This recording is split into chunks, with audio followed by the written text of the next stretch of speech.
जी नमस्कार, मेरा नाम सनी श्रीवास्तव। स्वागत है आपका टीचर्स अड्डा 24/7 के यूट्यूब चैनल पे। हाजिर हूँ मैं आपके सामने आज की क्लास के साथ। और इस क्लास तो नहीं कहूँगा मैं, इस सेशन में मैं चर्चा करने वाला हूँ DSSB TGT SST की जो अभी वैकेंसीज़ आने वाली हैं, जिनके बारे में ऑलरेडी आपको इन्फॉर्मेशन हो गई है कि मेल और फीमेल दोनों की वैकेंसी DOE के अंदर आने वाली है और NDMC में तो बहुत थोड़ी सी वैकेंसी है। देखो, पिछले बार जो वैकेंसीज आई थी ना DSSB की, उनमें सीटों की संख्या थी बहुत ज़्यादा इस बार के मुकाबले। ऑलमोस्ट 1/3 सीट हो गई है इस बार। और पिछली बार की वैकेंसी में अगर मैं मेल या फीमेल की बात करूं तो क्या कट ऑफ रही थी, और चूंकि वैकेंसी इस बार कम है तो इस बार उस कट ऑफ पे असर क्या हो सकता है। ठीक है, क्यों ये चर्चा पहले करना ज़रूरी है? ये चर्चा पहले इसलिए करना ज़रूरी है कि आपको अपनी तैयारी से पहले पता होना चाहिए कि आपका एंड गोल जो है वो कहाँ तक आपको पहुँचना है। उस हिसाब से आप अपनी प्लानिंग बनाएंगे कि जनरल पेपर कैसे प्रिपरेशन करनी है और सब्जेक्ट की प्रिपरेशन कैसे करनी है। DSSB का जो एग्ज़ाम है, इसके अंदर स्ट्रैटेजी बहुत इंपॉर्टेंट है। अगर आपकी स्ट्रैटेजी बेहतर नहीं होगी तो आप कितना भी पढ़ लीजिए, आपका सिलेक्शन नहीं होता है। इसलिए इस बात को ज़रा ध्यान से समझिएगा। देखिए, लास्ट टाइम पोस्ट कोड 3921 ये था मेल का TGT SST के अंदर, और पोस्ट कोड 4021 ये था फीमेल का। ठीक है, 3921 पोस्ट कोड की बात करें तो इसमें वैकेंसीज जो थी ये थी 469 वैकेंसी। और अगर आप कट ऑफ देखेंगे तो ये जो कट ऑफ है OBC को छोड़ के सब में ये कट ऑफ आपको 100 से ऊपर दिख रही है। अनरिजर्व में 118 नंबर से अधिक था, OBC में 93 था, EWS में 105 था, SC में 114 नंबर था, और ST की कट ऑफ और अधिक थी, 119 नंबर तक ST की कट ऑफ गई थी। PH कैटेगरी की बात करूं तो PH कैटेगरी में भी 110 नंबर के आसपास की कट ऑफ थी। यहीं आप पोस्ट कोड 4021 की बात करेंगे तो वैकेंसीज थी 662, यानी एसएसटी में टोटल 1000 से अधिक वैकेंसी थी। और कट ऑफ जो अनरिजर्व की कैटेगरी की गई थी वो 121.89, मतलब ऑलमोस्ट 122 नंबर। EWS की 107 के आसपास, OBC की 113, SC/ST की 119, और सॉरी SC की 109 और ST की 89.67 गई थी कट ऑफ। अब इस बार क्या असर होगा उसके लिए ना दो बातें बहुत ज़रूरी हैं। इस बार जो आपकी वैकेंसी है, वो वैकेंसीज जो हैं वो मेल में, ठीक है, वो है 129 वैकेंसी। और पिछली बार ये जो वैकेंसी आपको दिख रही है ये कितनी थी? 469 वैकेंसी थी।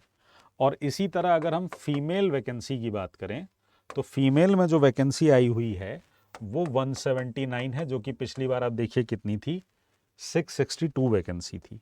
ऐसे में एक तो सबसे बड़ी बात क्या हो गया, सीटों की संख्या हो गई कम। और जब सीट कम होती है तो कट ऑफ वैसे ही क्या होती है, हाई हो जाती है। जब सीट कम होती है तो कट ऑफ वैसे भी हाई हो जाती है। दूसरा, इससे पहले जो DSSB हुआ था 2021 वाले से पहले, उसमें इतनी कट ऑफ नहीं गई थी। उसमें 100 नंबर के आसपास आदमी का सिलेक्शन हो गया था।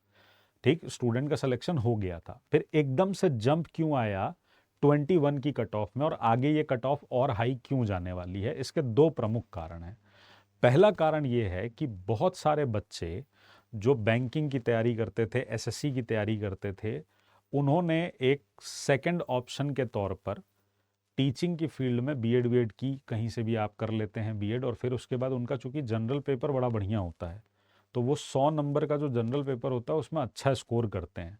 तो उन लोगों के आने की वजह से जनरल पेपर की जो कट ऑफ थी ये हो गई ऊपर, काफ़ी ज़्यादा चली जाने लगी। और उन्होंने दूसरे पेपर में क्या किया कि बढ़िया अपनी प्रिपरेशन की, स्मार्ट प्रिपरेशन की, तो इधर वो एक रिस्पेक्टेबल अमाउंट ऑफ नंबर लाए पेपर 2 के अंदर, मतलब सेकंड पार्ट के अंदर, और पेपर 1 में उन्होंने खींच दिया। मैं ऐसे भी बच्चों को जानता हूं जिनके पहले वाले 100 नंबर में 89 नंबर तक आए हुए हैं, और दूसरे वाले में मुश्किल से उनके जो है वो पास हुए हैं और वो सेलेक्ट हो गए फाइनली।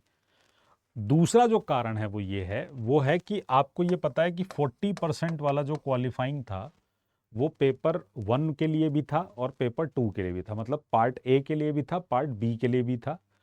और अब नया जो नियम आया है DSSB में, उसमें अब ये तो देखिए नोटिफिकेशन जब पूरा फुल फ्लेज आ जाएगा उसमें ही क्लियर होगा कि वो रख रहे हैं या नहीं रख रहे हैं। पर अभी पीछे जो चर्चा हुई, जो नियम आया था, जो नोटिस आया था, उसमें पार्ट ए का जो क्वालिफाइंग पोर्शन था उसको DSSB ने हटा दिया है। सिर्फ वो क्वालिफाइंग जो है वो पार्ट बी का रह रहा है। ऐसे में आप ये समझ लीजिए कि आपका कंपटीशन जिन लोगों से है और सीटें चूंकि कम हैं तो कट ऑफ जो है वो ज़्यादा बढ़ेगी। कम से कम आप मान के चलिए कि 10 नंबर तो अधिक बढ़नी ही बढ़नी है। यानी अगर मैं सीधा सीधा सिंपल भाषा में यूआर कैटेगरी की बात करूं तो इस बार की जो कट ऑफ होगी वो कम से कम 130 से 135 के बीच में रहनी है। अब ये आपका फाइनल सिलेक्शन का टारगेट है। इसको आप अपना टारगेट बनाइए कि मुझे 140 मार्क्स की तैयारी करनी है। और 140 मार्क्स आपके तब आएंगे जब आप जनरल पेपर में जो हिंदी, इंग्लिश, मैथ्स, रीजनिंग और जनरल अवेयरनेस का सेक्शन है, जब आप इनको बहुत बढ़िया प्रिपरेशन करेंगे इनकी, और फिर आप अपने सब्जेक्ट पे बहुत अच्छी पकड़ बनाएंगे, तभी आप इतने नंबर तक स्कोर कर पाएंगे, क्योंकि आपके पास कुछ भी छोड़ने का ऑप्शन नहीं है। तो यहां पर आपको अपनी तैयारी थोड़ी स्मार्ट करनी पड़ेगी, पर इस वाले पोर्शन में आपको बहुत मेहनत करनी पड़ेगी जनरल पेपर में। ठीक है, पहले जैसे लोग पढ़ाई करते थे उससे नहीं होगा सिलेक्शन, ये एकदम आप लिखित ले लीजिए। तो अभी से समझ लीजिए कि हिंदी, इंग्लिश, मैथ्स, रीजनिंग और जनरल अवेयरनेस, इसमें आपको किस लेवल पे जाना है, और एसएसटी में जो इधर से कंपनसेट होगा वो एसएसटी में आप किस लेवल तक ले जाएंगे। तो अपनी स्ट्रेटजी बनाइए। हमारे साथ आप बैचेस में जुड़ सकते हैं। आपकी प्रिपरेशन के लिए हम लोग बेहतर काम कर रहे हैं और बेहतर करने का प्रयास करेंगे। ठीक है, जल्दी आपको एक वीडियो मिलेगी जिसपे मैं टीजीटी एसएसटी के सिलेबस के ऊपर चर्चा करूंगा। हालांकि DSSB का सिलेबस तो डिफाइन है नहीं, लेकिन आप उस वीडियो के माध्यम से ये समझ जाएंगे कि आपको एक्चुअली में पढ़ना क्या क्या चीज़ें हैं। ठीक है, ध्यान रखिएगा अपना। जय हिंद, जय भारत, नमस्कार।